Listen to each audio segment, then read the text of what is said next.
T-minus 10. 5, 4, 3, 2, 1. There's engine ignition.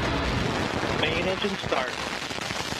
And we have liftoff of Antares for the NG-16 mission in the Wallace Flight Facility. Engines at 100%. Attitude nominal. The SS Ellison Onizuka now on its way to the International Space Station to deliver more than 8,200 pounds of cargo.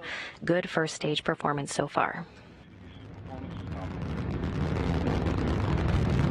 EV and power subsystems are nominal.